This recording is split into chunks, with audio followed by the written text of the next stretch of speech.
적어도 이 5가지 정도는 알고 주식 투자를 하자. 그렇죠. 이 5가지에서 내 거가 어디에 맞는지 탁탁탁 맞춰 나가자. 자기 네. 것을.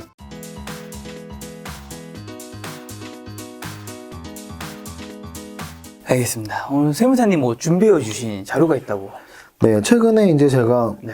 강연회를 위해서 만든 자료인데요. 이렇게 보시면 제가 이제 원래 뭐 성장주에 투자라는 강의를 매달 해요. 네. 근데 이제 그때 조금씩 제가 생각하는 이론적인 내용들을 이렇게 첨부를 하는데요. 가장 최근에 강의했던 자료입니다. 그래서 이 자료가 딱 5단계로 나누어져 있어요. 네. 제가 최근 몇 달 동안 좀 일주일에 한두 분씩 이렇게 상담을 하거든요. 한두 분요? 한두 분 정도?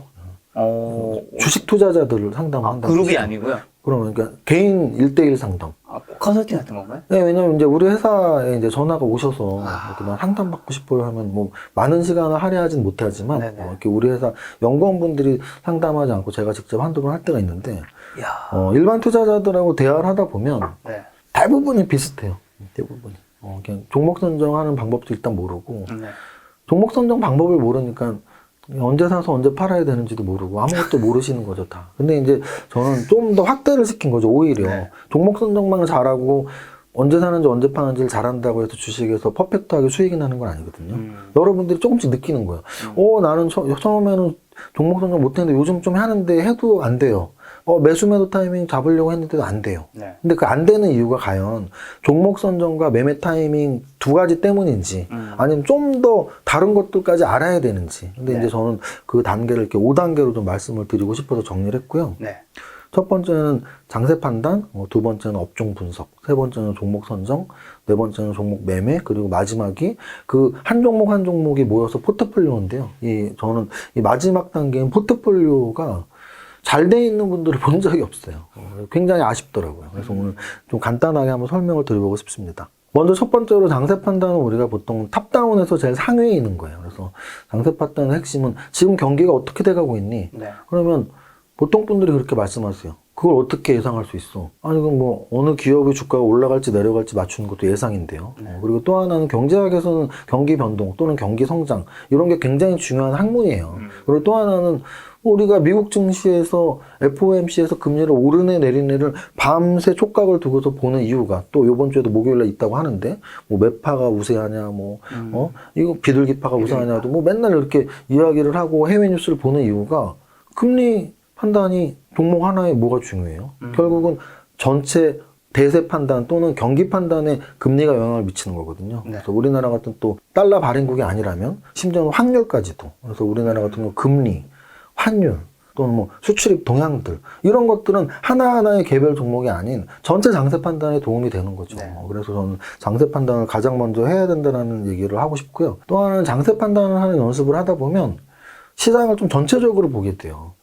종목 하나하나만 보면 내 종목이 제일 이쁘죠. 그쵸. 근데 결국은 최종적으로 하면 그 종목을 나만 혼자 짝사랑하는 거죠. 나만 좋아하는 종목에 이렇게 좀 폭 빠져서 왜 내 거만 안 올라가지? 뭐 이렇게 짝사랑을 하게 될 확률이 높은데요.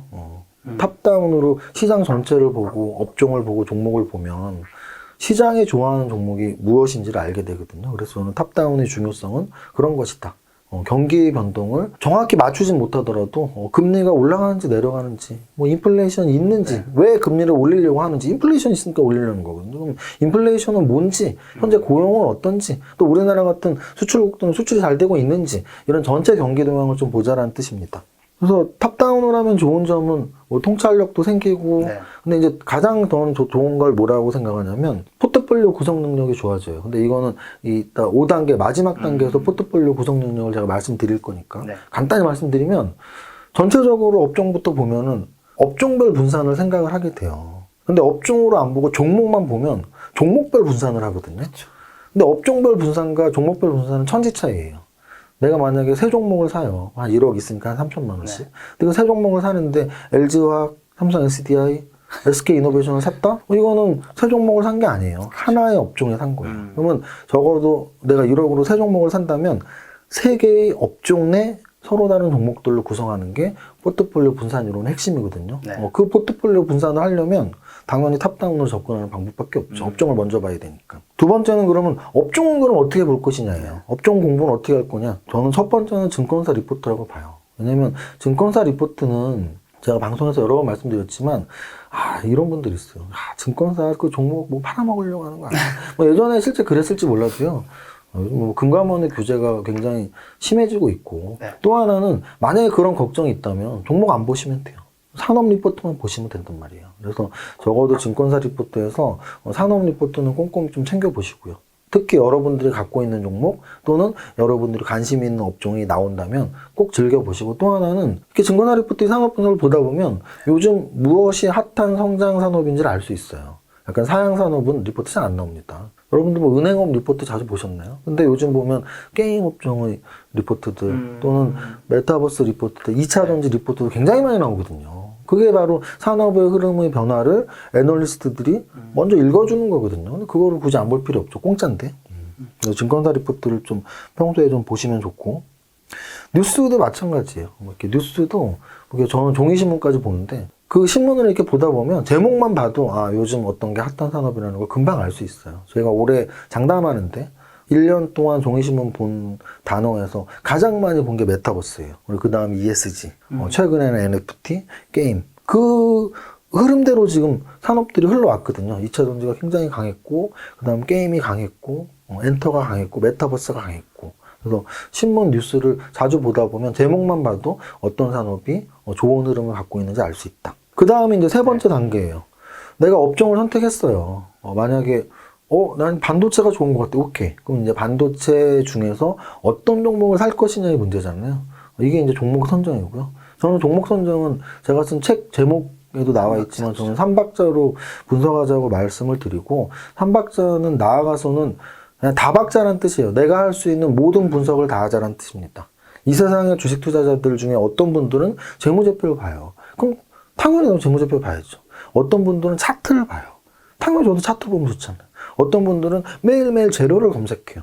저도 재료 보면 되잖아요. 어떤 분들은 외국인 기관 매매 동향을 봐요. 저도 외국인 기관 매매 동향 보면 되잖아요. 그래서 세상의 모든 사람들이 투자하는 그 기법들을 따로 다 하면 돼요. 다 해서 종합평점을 내리는 거죠. 이 종목은 재무제표는 80점, 재료는 90점, 차트는 85점. 야, 평균 85점? 높은데? 야, 얘는 차트는 100점인데 재무제표는 적자야, 빵점? 안 사면 되잖아요. 또는 재무제표는 100점인데 차트 보니까 뭐 한 3년 동안 움직이지도 않아. 재료도 하나도 없어. 그럼 그거 사봐야 재무제표 아무리 좋아도 재료 없고 차트 재미없으면 안 움직여요. 앞으로 3년 동안 또 안 움직일 수도 있어요. 그래서 저는 3박자를 다 분석하자라고 말씀을 드리는 편입니다. 그래서 만약에 이 3박자 중에서 재무제표를 안 보면은 어떤 함정에 빠지냐면 가장 큰 함정. 내 계좌가 빵원이 될 함정에 빠지죠. 왜? 계좌가 빵원이 된다는 얘기는 차트를 잘못 봤다고 또는 뭐 재료가 없는 정말 기어가는 종목을 샀다고 내 계좌가 빵원이 되지 않아요. 계좌가 빵원이 된다는 얘기는 적어도 단계가 있는데요. 유상증자에 걸리고 감자에 걸리고 관리 종목에 걸리고 마지막에 이제 상장 폐지까지 걸려버리면 만약에 몰빵까지 했다면 제 계좌는 빵원이 되죠. 그래서 재무제표는 일단 기본적으로는 무조건 봐야 된다라고 말씀을 드립니다. 근데 차트를 안 보면 어떻게 되니? 아니 재무제표 좋고 재료 좋아요. 막 재료가 엄청 좋은 재료가 나왔어. 그리고 이제 막 듣는 거죠. 와, 저 재료는 진짜 좋은 거구나. 딱 사죠.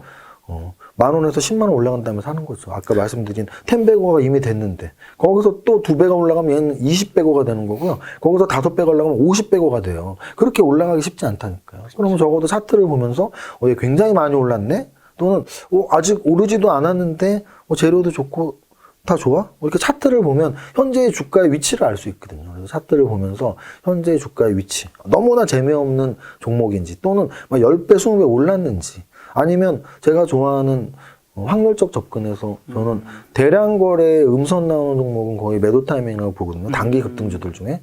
근데 이걸 아시는 분들은 거기서 안 살 거예요. 단기 급등했는데 대량 거래 음선으로 뻗어버리면. 근데 이런 차트를 모르면 좋다고 사시는 거죠. 이거 상한가에서 보합까지 많이 밀렸네. 내일부터 반등 주는 거 아니야? 그러다가 이제 꼭지에서 물려서 거의 몇 년 동안 그 고점을 돌파 못하는 종목을 갖고 있게 되는 거죠. 그래서 차트를 좀 보시면 그런 급등주들 또는 재미없는 횡보주들을 안 살 확률이 높다. 그럼 이제 재료 분석을 안 하면 어떻게 되냐? 재료 분석 안 하면 아까 말씀드렸지만 나 혼자 좋아하는 종목을 사게 되는 거예요. 시장이 좋아하는 종목이 재료가 많은 종목이거든요. 근데 재료가 없는 종목은 내가 산 이유가 있을 거 아니에요. 근데 그 이유를 시장은 모른단 말이죠. 나 혼자 좋아하게 되는 거죠. 나 혼자 짝사랑을 해서 샀는데 1년, 2년, 3년 동안 흘러내리기만 하고 오르지도 않고. 그래서 이 세 가지 재무제표 차트, 재료를 모두 다 분석하고 투자하는 게 제가 이제 종목 선정을 하는 방법입니다. 그 손님들이 오시면 이거를 다 해주시는 건가요? 이거를 한다기보단 네. 지금 제가 하는 것들을 잘 모르세요. 아, 그렇죠. 일단 탑다운으로 하시는 분들이 별로 없고요. 네. 업종별 분산 이런 거 아예 모르고요. 네. 또는 이 부분 매매 타이밍에 대해서 제일 관심이 많으세요. 종목 선정보다도 매매 타이밍에 관심이 더 많은 게 저는 이해가 안 가요. 근데 아마도 종목 선정을 직접 안 하시기 때문에 누가 종목 종목 선정을 직접 하신다면 매매 타이밍보다 종목 선정 방법이 훨씬 중요한 거거든요. 네. 근데 이제 종목 선정을 직접 안 하시면 종목은 벌써 받아 있는 상태잖아. 그러니까 이제 그 다음에 내가 하는 일은 매수하고 매도하는 거니까 네. 매수 매도 타이밍이 궁금하실 수밖에 없죠. 근데 이제 저는 그런 말씀을 드려요. 매수 타이밍이 어렵다고 하시는 분들은 진짜 현재 뭐 이 주식 레벨을 점수화 시킨다면 그냥 최고 기초 레벨, 그냥 제로 레벨이라고 보시면 돼요. 매수 타이밍이 어렵다는 나 제로 레벨이야 라고 말하는 이유예요. 그 이유가 뭐냐면 매수 타임은 절대 어려울 수 없어요. 왜요? 왜냐? 매수라는 건 언제 살까를 고민하는 거잖아요. 네. 내가 종목 선정을 한다면 네. 현재의 주가가 거기 반영이 돼요. 종목 선정을 하는데 현재의 주가가 그 판단에 영향을 안 미치고 종목 선정을 어떻게 해요? 종목 선정을 한다는 건 가치 대비한다면 가치 대비 현재 주가가 얼마인데 요거까지 비교를 한다는 얘기고요. 차트로 한다면 추세가 상승 추세인데 오늘의 주가가 당연히 고려 대상이죠. 또는 재료 마찬가지예요. 재료가 있는데 아직 안 움직였네, 움직였네 이렇게 해서 오늘의 주가는 삼박자로 하던 가치만 하던 매매적으로 하던 오늘 주가는 무조건 이 종목을 살지 안 살지 굉장히 중요한 부분이에요. 그래서 그 주가가 합당하니까 네. 나 그럼 이 종목 사야지 판단한 거거든요. 그럼 매수 종목 타이밍 왜 어려워요? 지금 사라는 얘기인데. 종목 선정하는 그 순간 사는 거예요. 근데 매수 종목 타이밍 어려운 이유는 내가 종목 선정하지 않았거든요. 어제 누가 사라 그랬어. 10,000원에. 근데 어제 안 샀거든요. 지금 11,000원이 됐어요. 판단이 안 쓰죠. 10,000원에 사라 그런 종목인데 11,000원에 사야 되는지 안 사야 되는지 모르는 거예요. 당연히 모르죠. 난 왜 사야 되는지도 모르니까. 그래서 사실 매수 종목 타이밍은 절대 어렵지 않습니다. 종목 선정했을 때 사면 되니까. 근데 이제 거기서 좀 더 쉽게 접근한다면 종목 선정했을 때 한 방에 살 것이냐 분할해서 살 것이냐의 문제죠. 저는 분할 매수를 추천을 드려요. 왜냐하면 어렵다면서요. 어려운 이유는 뭐냐면 한 방에 사니까 어려운 거거든요. 3분의 1씩, 5분의 1씩, 10분의 1씩 사면 되잖아요. 그러면 그 매매 시점이 횟수가 많아질수록 나의 리스크는 줄어드는 거거든요. 한 번에 10,000원에 사는 것보다 예를 들어 월화수목금 5번을 산다든지 또는 뭐 떨어질 때마다 10,000원, 9,500원, 9,000원에 산다든지 아니면 10,000원, 1,500원, 11,000원에 산다든지 분할 매매로 접근하면 리스크는 줄어들어요. 그래서 매수 타이밍이 어렵다고 생각하신다면 첫 번째는 종목 선정을 직접 하셔야 되고 네. 두 번째는 했을 때 바로 사면 되는데 분할로 사시면 됩니다. 그럼 이제 어려운 그 다음 거는 매도인데요. 매도가 어려운 건 당연해요. 왜냐하면 방금 말씀드렸지만 매수는 종목 선정했을 때 사면 되는데 매도는 그러면 종목 산 다음에 언제 팔아야 돼? 이게 이제 좀 어려우신 거죠. 아주 기초적으로 말씀드릴 때는 저는 퍼센트를 미리 정해라. 내가 10,000원에 사면 나 30% 이익 났을 때 13,000원에 팔 거야. 또는 10,000원에 사면 100% 이익 났을 때 20,000원에 팔 거야. 미리 정하시면 돼요. 근데 그 미리 정하는 건 약간 수치적으로 정하는 거니까 약간 초보자 분들이 하시면 되고 네. 레벨이 조금 더 올라가시면 매수의 이유가 살아날 때 파는 게 거의 정답에 가까워요. 내가 재무제표가 만약에 좋아서 샀어요. 언제 팔면 돼요? 재무제표가 나빠지면 팔면 되죠. 근데 이거를 개인 투자자들은 이해를 못 하시는데 잘 생각해 보세요. 여러분들이 만약 대형주를 갖고 있었는데 어닝 시즌 때 갑자기 10% 이상의 하락이 나왔어요. 완전 음선으로 뻗어버렸어. 거래 터지고. 네. 매매 동향을 보시면 대부분 외국인 기관이 쌍끌이 매도를 했고 아마 그날 그 종목은 어닝 쇼크가 나왔을 거예요. 그럼 우리 갖고 있는 나는 그런 생각을 하죠. 아, 이 기관하고 외국인 미쳤나? 이거를 이렇게 하루에 10% 15%씩 떨어뜨리면서 바로 천천히 팔지. 근데 그들에게는 그 종목, 어닝 쇼크가 나온 종목을 갖고 있던 펀드 매니저들에게 매수의 사유는 하나였거든요. 실적이 좋은 거. 그렇죠. 근데 오늘 발표받던 실적이 안 좋아. 무조건 팔아야 돼요, 무조건. 그래서 여러분들도, 나 이 종목 실적이 좋다고 생각해서 샀어? 실적이 안 좋아? 그날 다 파시면 돼요. 이게 뭐가 어려워. 그 다음, 재료 때문에 사시는 분들이 있어요. 네. 재료는 대부분 스케줄 매매가 대다수예요. 언제 무슨 재료가 나온대. 뭐, 약간 내부장한테 들어서 뭐 한 달 안에 무상증자가 나온대. 이러면서 들어가시는 분들 많습니다. 그럼 그 종목은 언제 팔면 돼요? 한 달 있다 팔면 돼요. 한 달 있다 무상증자 안 나와도 팔아야죠. 왜? 한 달 안에 나온다 그랬는데 안 나왔으면 잘못된 정보잖아요. 그럼 바로 파셔야죠. 또는 무상증자가 나오면 팔면 돼요. 한 달 안에 2주 있다 나왔어. 근데 무상증자가 나왔는데 주가가 안 올라. 왜 안 올라요? 뭐 1대 3 이런 것도 아니고 1대 0.3 안 올라요. 1대 0.2 뭐 이런 거. 한 주에 0.2 주는데 뭐 올라. 근데 그냥 무상증자 들어간다고 해서 많이 사놨어. 주가가 안 올라. 못 팔아요. 근데 그럼 안 되지. 왜? 무상증자 때문에 산 거잖아요. 그럼 무상증자 제로 나오면 파셔야죠. 그래서 결국은 매도는 매수의 이유가 사라졌을 때 팔면 돼요. 근데 그게 어려우니까 퍼센트를 정하시라고 말하는 거예요. 차트도 똑같아요. 이 종목 왜 샀어? 정배열 차트고 차트가 탄탄해서 샀어. 근데 이 종목이 자꾸 중장기 이평선을 깨고 막 내려가려고 그래. 차트가 점점 미워져요. 그럼 그때 파시면 되죠. 그래서 보통 차트상으로 요 아래의 지지선이 깨질 때 대량 거래가 나오는 경우가 많거든요. 차티스트들이 파는 거예요. 차트가 좋아서 사는데 차트가 안 좋아져. 에이 팔아야겠다. 재무제표가 좋아서 사는데 실적이 안 좋아. 에이 팔아야겠다.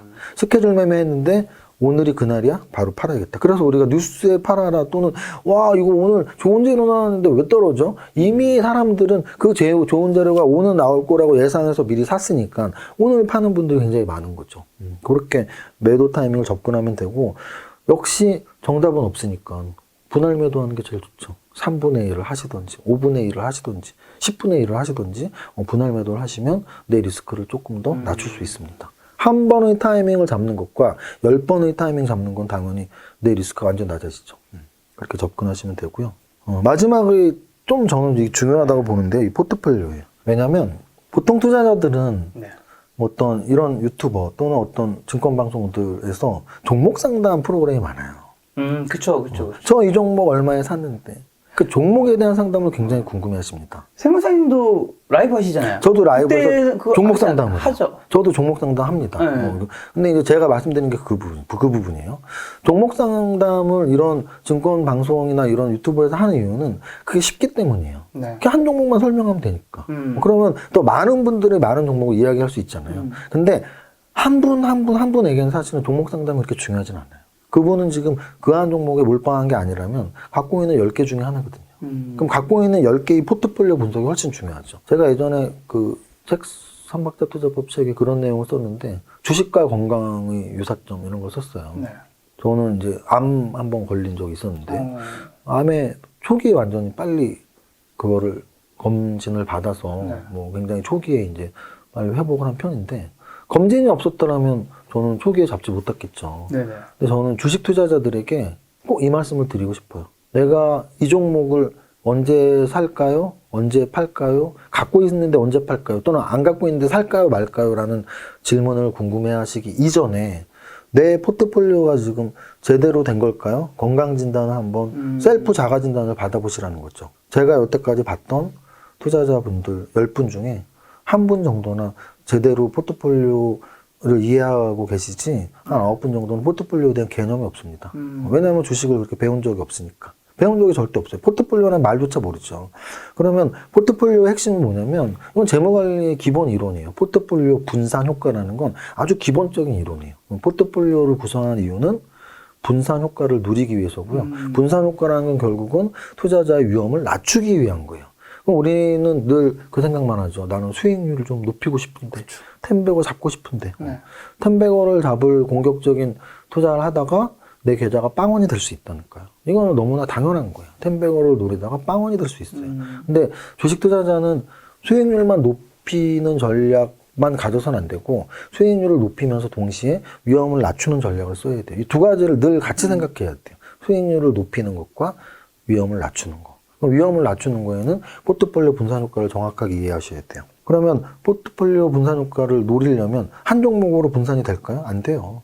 그러면 이런 분들이 되게 많아요. 내가 갖고 있는 이 종목은 달라 해서 100% 몰빵을 합니다. 이것도 강연회 때 많이 말씀드리는데 뭐 100만 원, 200만 원 몰빵하는 건 상관없어요. 그 돈이 작다고 무시하는 게 아니고 저는 투자와 이 수입을 늘 같이 말해요. 저는 이제 부자 강연도 많이 하니까 투자 성공도 중요하지만 수입도 중요해요. 근데 100만 원, 200만 원은 최저임금 한 달 수입이란 말이에요. 그럼 100만 원 몰빵 썼는데 상장 폐지 됐어도 망한 건 아니에요. 또 요번 달에 100만 원, 200만 원 벌면 되니까. 근데 만약에 10억 몰빵 쳤는데 10억 망했으면 만약에 그 계좌 10억 말고 다른 재산, 부동산 재산이나 그런 자산이 한 100억 있다면 모를까? 이 10억이 전 재산인데 10억에 한 종목을 샀다고?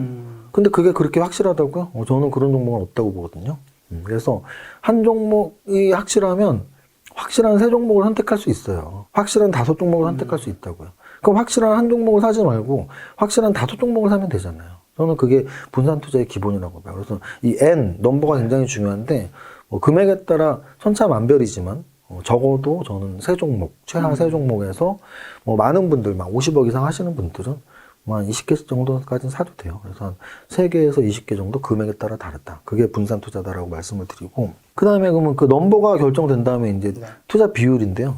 투자 비율은 당연히 n분의 1이 좋아요. 3개를 사면 3분의 1씩, 10개를 사면 10분의 1씩. 왜냐하면 분산 효과를 노리기 위한 건데 10개를 샀는데 하나에 90%를 샀대. 그럼 나머지 9개는 1%씩 산 거거든요. 그럼 그건 한 종목 몰빵한 거랑 다를 바 없어요. 그래서 이 넘버가 중요한 건 n분의 1을 샀을 때의 경우니까 n분의 1씩 투자하는 게 저는 맞다고 봅니다. 분산 투자를 위해선. 그리고 또 하나는 업종이 중요하냐 종목이 중요하냐는 무조건 업종이 중요하죠. 내가 만약에 5개를 사고 싶으면 5개의 업종을 선택하고 그 업종에서 한 종목씩 사면 되는 거예요. 10개를 사고 싶으면 10개의 업종까지는 뭐 안 될 수도 있어요. 그럼 한 8개, 7개의 업종을 선택하고 뭐 좀 중요한 업종들은 한 2개씩 살 수도 있죠. 내가 돈이 많아서 한 20개를 산다. 20개의 업종을 선택하기 쉽지 않아요. 그러면 내가 한 돈이 많아서 20개 정도를 사면 한 10개의 업종을 선택하고 어떤 업종에는 2개의 종목을 살 수도 있겠죠. 금액이 커질수록 그 정도로 보시고 그 다음은 대형주와 소형주 비율도 중요해요. 이건 무슨 뜻이냐면 결국 포트폴리오 분산 효과는 수익률도 높이고 위험을 낮추기 위한 건데요. 대형주로만 내가 10개를 샀다. 그럼 대형주가 못 가는 장세에는 수익이 절대 나지 않습니다. 이거는 확실해요. 그러면은 적어도 내 종목 중에 대형주와 중소형주가 섞여 있는 게 좋아요. 그래서 대형주 장세에서는 대형주 비율을 좀 높이고 중소형주 장세에서는 중소형주 비중을 높이면 돼요. 그럼 최근은 어떠냐? 최근은 100% 중소형주 장세. 왜? 대형주 못 간다니까요. 지수가 못 가잖아요, 지수가. 지수가 못 가니까 약간 한 단계씩 아래로. 네이버 카카오보다는 오히려 4차 산업혁명, AI, 자율주행, 메타버스 관련주들 또는 현대차, 기아차보다 역시 자율주행 또는 SK 하이닉스나 삼성전자보다는 반도체 소부장, 2차 전지 배터리 완성식품보다는 소부장. 이게 지금 최근 몇 달 동안 당연 수익률이 높았어요.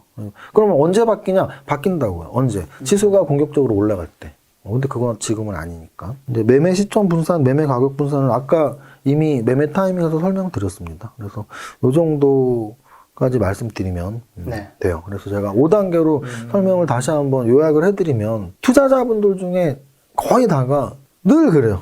나는 딴 건 다 되는데 매수 타이밍, 매매 타이밍이 안 된다. 이 얘기는 뭐냐면 딴 게 하나도 안 되고 있다는 얘기예요. 정말 자신할게요. 딴 게 다 되면은 매수, 매도 타이밍 어렵다고 할 리가 없어요. 아무것도 안 돼 있기 때문이에요. 그럼 적어도 매수, 매매 타이밍보다는 종목 선정 3박자가 더 어려운 거고 종목 선정을 하기 위해서는 또 어떤 업종을 살지 업종 분석도 해야 되고 또는 그 한 종목 한 종목이 모여있는 포트폴리오 구성 능력도 배워야 되고 그래서 좀 오늘 강의가 여러분들이 만약에 난 포트폴리오 분산 효과는 처음 들어봤어 또는 뭐 종목 선정하는데 3박자로 하는 거 몰랐어 나 업종을 보지도 않았어 그런 분들은 좀 이런 흐름에 대해서 자기 자신의 원칙들 나 장세 판단은 금리가 제일 중요해 또는 우리나라 미국 증시 연동성이 중요해 이런 자기만의 룰들 또는 업종을 분석할 때는 나는 성장 산업을 봐 또는 가치 투자 베이스의 이런 시클리컬 산업을 봐. 이런 좀 업종 분석을 좀 미리 내가 어떤 업종을 좋아하는지 생각하시거나 내 룰을 만드시거나 또는 종목 선정할 때 3박자 중에 나는 재무제표 베이스로 갈 거야. 또는 나는 재료가치 분석이 재밌던데 이런 것도 만들어 놓으시고 또 분산 투자를 분할 매매를 할 때는 나는 3분의 1씩 5분의 1씩 아니면 한 번에 미리미리 정해 놓으시라는 얘기예요. 또 포트폴리오 효과를 할 때는 내 금액은 지금 1억이니까 한 3종목 살 거야. 5개 살 거야. 살 때는 업종부터 먼저 딱 정하고 그 업종 내에서 탑픽을 정할 거야. 이렇게 좀 이 흐름대로 룰을 정해 놓으면 투자가 어렵지만은 않습니다. 우리가 어려운 이유는 정답을 추구하기 때문이거든요. 그래서 주식 시장에 정답은 없어요. 자기 자신한테 가장 맞는 것들을 그때 적재적소에 필요한 이론들을 생각하고 저를 포함한 많은 먼저 성공하신 분들이 이렇게 드리는 팁 중에 이거 나한테 맞는데 네. 그것들을 이렇게 취사 선택해서 룰을 정하고 지켜 나가신다면 좀 더 좋은 투자가 되지 않을까 생각합니다. 적어도 이 5가지 정도는 알고 주식 투자를 하자. 그렇죠. 이 5가지에서 내 거가 어디에 맞는지 딱딱딱 맞춰 나가자. 자기 네. 것을. 알겠습니다.